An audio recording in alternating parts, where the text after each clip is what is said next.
आइए जानते हैं कि 2025 में रक्षाबंधन कब है व रक्षाबंधन 2025 की तारीख व मुहूर्त। रक्षाबंधन का त्यौहार प्रतिवर्ष श्रावण मास की पूर्णिमा के दिन मनाते हैं, इसलिए इसे राखी पूर्णिमा के नाम से भी जाना जाता है।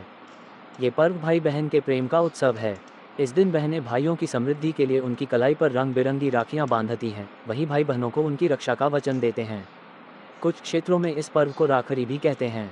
ये सबसे बड़े हिंदू त्योहारों में से एक है। आइए जानते हैं रक्षाबंधन मुहूर्त। रक्षाबंधन का पर्व श्रवण मास में उस दिन मनाया जाता है जिस दिन पूर्णिमा अपराह्न काल में पड़ रही हो। हालांकि आगे दिए इन नियमों को भी ध्यान में रखना आवश्यक है। 1. यदि पूर्णिमा के दौरान अपराह्न काल में भद्रा हो तो रक्षाबंधन नहीं मनाना चाहिए। ऐसे में यदि पूर्णिमा अगले दिन के शुरुआती 3 मुहूर्तों में हो तो पर्व के सारे विधि विधान अगले दिन के अपराह्न काल में करने चाहिए। 2. लेकिन यदि पूर्णिमा अगले दिन के शुरुआती 3 मुहूर्त में न हो तो रक्षाबंधन को पहले ही दिन भद्रा के बाद प्रदोष काल के उत्तरार्ध में मना सकते हैं। यद्यपि पंजाब आदि कुछ क्षेत्रों में अपराह्न काल को अधिक महत्वपूर्ण नहीं माना जाता है, इसलिए वहां आमतौर पर मध्याह्न काल से पहले राखी का त्यौहार मनाने का चलन है। लेकिन शास्त्रों के अनुसार भद्रा होने पर रक्षाबंधन मनाने का पूरी तरह निषेध है, चाहे कोई भी स्थिति क्यों न हो। आइए जानते हैं राखी पूर्णिमा की पूजा विधि। रक्षाबंधन के दिन बहनें भाइयों की कलाई पर रक्षा सूत्र या राखी बांधती हैं। साथ ही वे भाइयों की दीर्घायु, समृद्धि व खुशी आदि की कामना करती हैं। रक्षा सूत्र या राखी बांधते हुए निम्न मंत्र पढ़ा जाता है, जिसे पढ़कर पुरोहित भी यजमानों को रक्षा सूत्र बांध सकते हैं। ओम यन भद्रो बलि राजा दानवेंद्रो महाबलः तेन त्वाम्पि बांधनामि रक्षे माँ चल। इस मंत्र के पीछे भी एक महत्वपूर्ण कथा है, जिसे प्रायः रक्षाबंधन की पूजा के समय पढ़ा जाता है। एक बार धर्मराज युधिष्ठिर ने भगवान श्री कृष्ण से ऐसी कथा को सुनने की इच्छा प्रकट की, जिससे सभी कष्टों से मुक्ति मिल जाती हो। इसके उत्तर में श्री कृष्ण ने उन्हें ये कथा सुनाई। प्राचीन काल में देवों और असुरों के बीच लगातार 12 वर्षों तक संग्राम हुआ। ऐसा मालूम हो रहा था कि युद्ध में असुरों की विजय होने को है। दानवों के राजा ने तीनों लोकों पर कब्जा कर स्वयं को त्रिलोक का स्वामी घोषित कर लिया था। दैत्यों के सताए देवराज इंद्र गुरु बृहस्पति की शरण में पहुंचे और रक्षा के लिए प्रार्थना की। श्रावण पूर्णिमा को प्रातःकाल रक्षा विधान पूर्ण किया गया।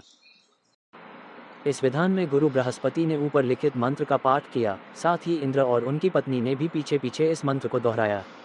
इंद्र की पत्नी इंद्राणी ने सभी ब्राह्मणों से रक्षा सूत्र में शक्ति का संचार कराया और इंद्र के दाहिने हाथ की कलाई पर उसे बांध दिया। इस सूत्र से प्राप्त बल के माध्यम से इंद्र ने असुरों को हरा दिया और खोया हुआ शासन पुनः प्राप्त किया। रक्षाबंधन को मनाने की एक अन्य विधि भी प्रचलित है। महिलाएं सुबह पूजा के लिए तैयार होकर घर की दीवारों पर स्वर्ण टांग देती हैं। उसके बाद वे उसकी पूजा सेवई, खीर और मिठाइयों से करती हैं। फिर वे सोने पर राखी का धागा बांधती हैं। जो महिलाएं नागपंचमी पर गेहूं की बालियां लगाती हैं, वे पूजा के लिए उस पौधे को रखती हैं। अपने भाइयों की कलाई पर राखी बांधने के बाद वे इन बालियों को भाइयों के कानों पर रखती हैं। कुछ लोग इस पर्व से एक दिन पहले उपवास करते हैं। फिर रक्षाबंधन वाले दिन वे शास्त्रीय विधि विधान से राखी बांधते हैं। साथ ही वे पितृतर्पण और ऋषि पूजन या ऋषि तर्पण भी करते। कुछ क्षेत्रों में लोग इस दिन श्रवण पूजन भी करते हैं। वहाँ ये त्यौहार मातृपितृ भक्त श्रवण कुमार की याद में मनाया जाता है, जो भूल से राजा दशरथ के हाथों मारे गए थे। इस दिन भाई अपनी बहनों को तरह तरह के उपहार भी देते हैं।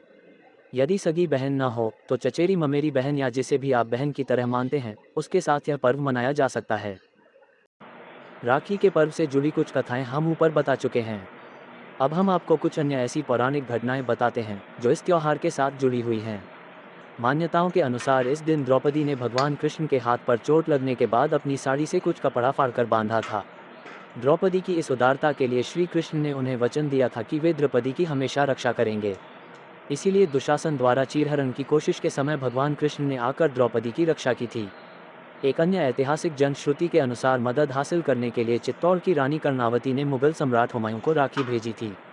हुमायूं ने राखी का सम्मान किया और अपनी बहन की रक्षा गुजरात के सम्राट से की थी। ऐसा भी कहा जाता है कि इस दिन देवी लक्ष्मी ने सम्राट बाली की कलाई पर राखी बांधी थी। आप सभी को अन्नू एस्ट्रो ज्ञान की ओर से रक्षाबंधन की हार्दिक शुभकामनाएं। जानकारी अच्छी लगी हो तो चैनल को सब्सक्राइब करें।